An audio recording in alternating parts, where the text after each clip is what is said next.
5वीच्या दशांश अपूर्णांक वाचन लेखन या व्हिडिओमध्ये आपले स्वागत. या व्हिडिओत आपण दशांश अपूर्णांक म्हणजे काय, दशांश अपूर्णांकाचे वाचन आणि व्यवहार्य अपूर्णांकाचे दशांश अपूर्णांकात रूपांतर या 3 उपघटकांचा अभ्यास करणार आहोत. सर्वप्रथम सुरुवात करूयात दशांश अपूर्णांक म्हणजे काय यापासून. ज्या अपूर्णांकाचे छेद 10, 100, 1000 किंवा 10च्या 10 पटीत असतात त्यांना दशांश अपूर्णांक असे म्हणतात. लक्षात ठेवा, 10च्या 10 पटीत म्हणजेच 10च्या घातातील संख्या. 10चा दुसरा घात 100, 10चा तिसरा घात 1000, तर 10चा चौथा घात आहे 10,000.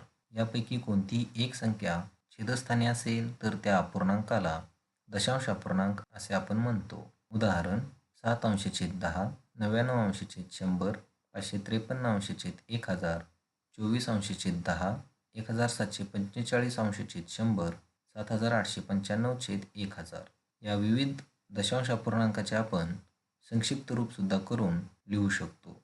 या संक्षिप्त रूपाला सुद्धा दशांश अपूर्णांक असेच म्हणतात. यातील पूर्णविरामासारखे दिसणारे चिन्ह हे दशांश अपूर्णांकासाठी वापरले जाते. त्याला दशांश चिन्ह असे म्हणतात. दशांश अपूर्णांकाचे वाचन हा आपण दुसरा उपघटक पाहूयात. दिलेले दोन्हीही दशांश अपूर्णांक पहा. यामध्ये आपल्याला पूर्णविरामासारखे दशांश चिन्ह दिसेल. दशांश हे स्थान अपूर्णांक लेखनासाठी निर्माण करतात. संख्येतील पूर्णांक भाग संपल्याची खूण म्हणून पूर्णांकातील शेवटच्या अंकानंतर एक टिंब लिहितात. या खुणेला दशांश चिन्ह असे म्हणतात. या दोन्हीही अपूर्णांकातील पूर्णांक संख्या आहेत 0 आणि 17. 17.45 या संख्येतील अंकांची स्थाने आपण समजावून घेऊयात. दशांश चिन्हापूर्वी असणारा 7 एकक स्थानी आहे तर 1 हा दशक स्थानी आहे. या उलट दशांश चिन्हानंतर असणारा 4 हा दशांश स्थानी आहे तर 5 हा शतांश स्थानी आहे. दशांश अपूर्णांकाच्या वाचनाची काही उदाहरणे आपण पाहूयात. प्रथम 0.7 याचेच वाचन आपण 0.7 असे करू शकतो. 7 या संख्येचे स्थान दशांश स्थानी असल्यामुळे आपण दुसऱ्या पद्धतीने वाचन सुद्धा याचे करू शकतो. ते येते 0.7.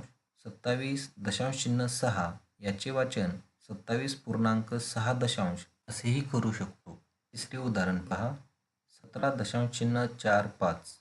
इथे लक्षात घ्या, दशांश चिन्हानंतर असणारी संख्या ही पूर्ण न वाचन करता त्यातील एक अंकाचे वाचन करावे. त्याचबरोबर याचे आपण वाचन दुसऱ्या पद्धतीने 17.45 असे करू शकतो, कारण यातील 5 हा शतांश स्थानी आहे. त्याच पद्धतीने पुढील अपूर्णांकाचे वाचन तुम्ही करून पहा.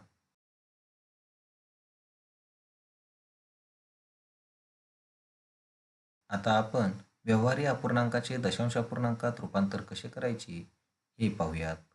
सर्वप्रथम उदाहरण घेऊयात. 182/100. जर आपण याचा भागाकार केला तर आपल्याला फार वेळ लागेल आणि उत्तर येते 1.82. याऐवजी आपण एक ट्रिक वापरूयात. 182/100 याचे आपल्याला थेट उत्तर मिळेल 1.82. पण हे कसे येईल हे लक्षात घ्या.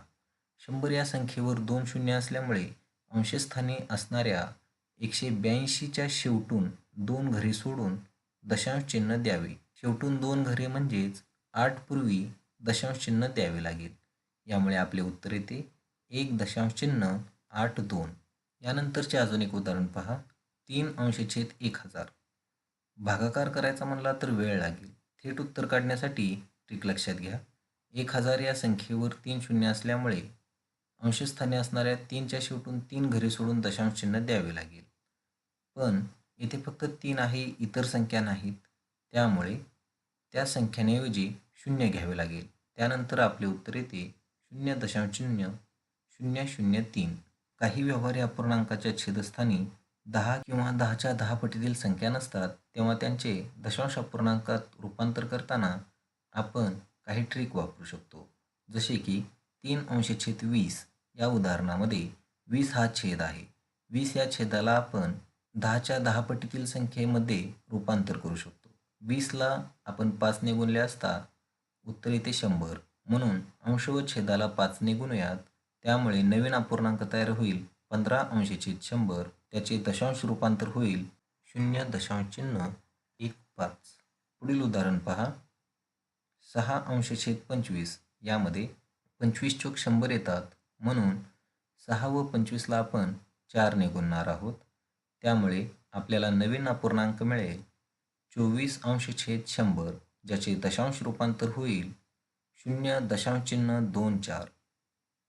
विद्यार्थी मित्रांनो, आमचा हा व्हिडिओ तुम्हाला आवडला असेल तर यूट्यूबवर RDK क्रिएशन हे चॅनल सबस्क्राईब करायला विसरू नका. धन्यवाद.